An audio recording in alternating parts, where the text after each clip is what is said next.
Hey y'all, I am back with my next layout that I'm going to scrap lift, and we are scrap lifting Miss K, and there's her Instagram, KIREI65, and this layout was done for Lottie Loves Paper.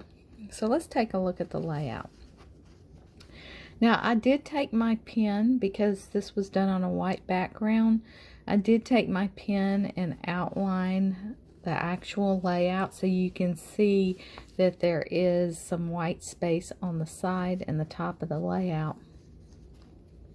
But this looks to be pretty simple, and what attracted me to this layout is two things. I kind of like to do layouts that are kind of a different style than what I normally gravitate towards, and to come up with an idea on my own leaving this much white space over here on the side and around the bottom, I would have a really hard time with that. But I think this layout looks awesome, so I wanted to give it a try. And not only in this layout she used two photos, but I thought this would be great to emphasize a 5x7 photo. So as you can see, there's not a lot of paper involved in this. You've got the two strips running around the corners of the paper. So that's basically just two different pieces of pattern paper, your photos, and some ephemera. So this is what we're going to do this week, and I can't wait to get started. Okay, so the 5x7 photo that I printed and wanted to use is this one right here of our dog. And I just love the expression on his face, because he is looking quizzical and like he is trying so hard to understand what you're saying to him.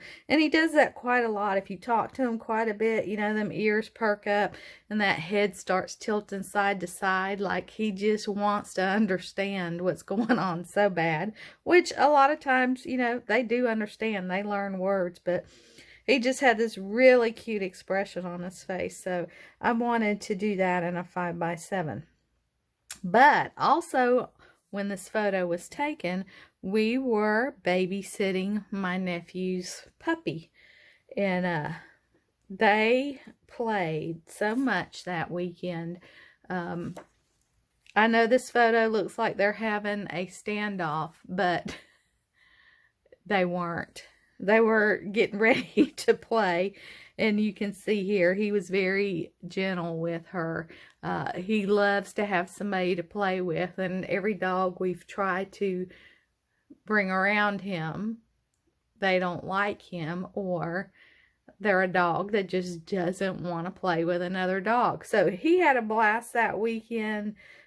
They wore each other out, which was great. So I wanted to capture these two photos here too, because I just love this little photo of them nose to nose.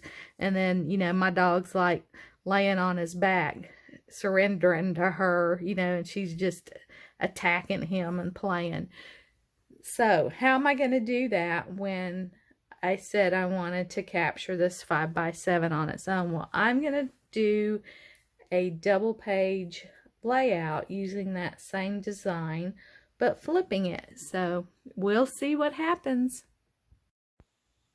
So for my papers, I picked a dog theme collection, and this one is called Bark by Echo Park, and it's from 2015, and it really goes well with the coloring of my dog and the background. So I'm just going to lay these here so you can take a look at them real quick. I just thought those colors complemented my photos really well. And let's see what I've gotten done so far. So this is, oh, here we go. This is my left-hand side of the paper, where I just cut, you know, a 90-degree angle. These, I think, are 1.5 inches each. So I just kept them the same size. And I had this background paper. I'm not sure what collection it came from. As you can see, It was on clearance from Joann's for 25 cents. So when they have papers that inexpensive and they would make a good background, I buy either most of it or all of it, because this is just a generic background you can use over and over again.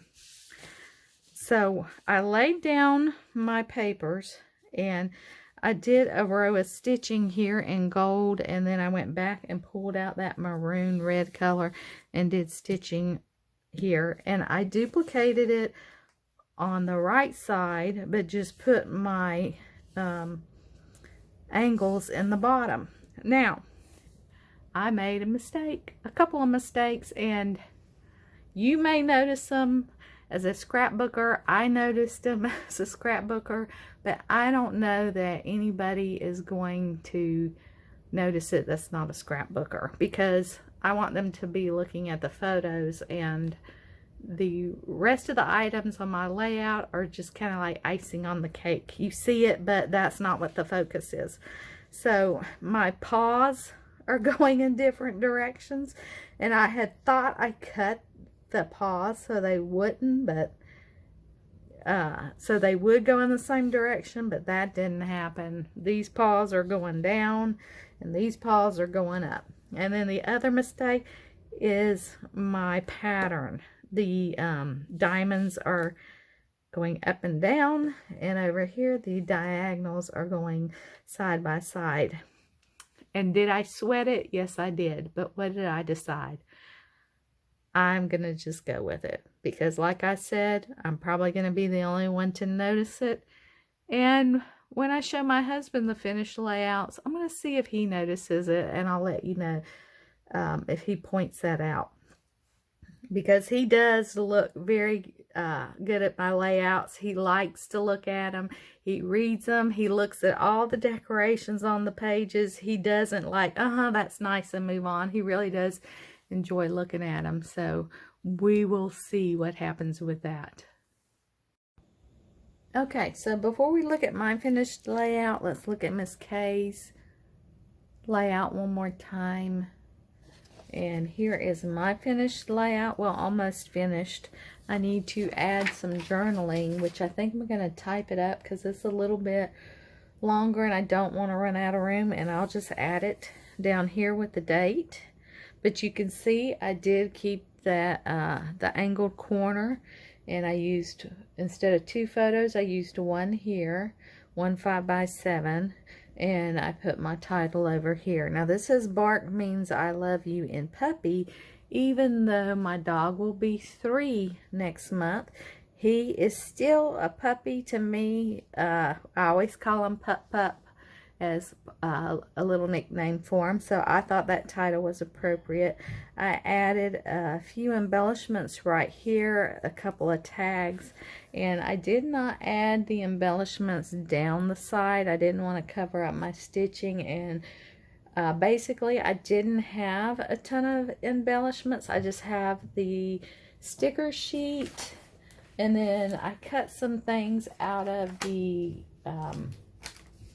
you know, the 4x6 element pages, so I was kind of limited on that, so I just opted to keep it simple. And then for the right hand page, I just flipped it and did my corner over here, and this time I added the 2 photos. Now I did 4x6s instead of the smaller ones, and I was looking for my mat stacks.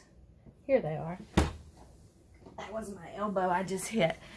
Now what, I'm going to hop in before I forget and say I've had these mat stacks forever. I have several of them, and they're great to use behind a 4x6 photo.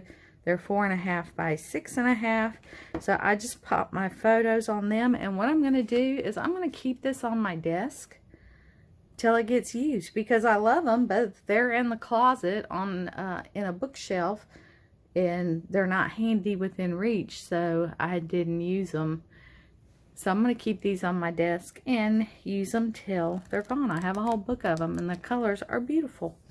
So anyway, back to my layout. I added a little frame here, some stickers, and then I added one tag and this little furry friend in place of a second tag. Now, I did not care to have a lot of white open space on this side, so I did take this banner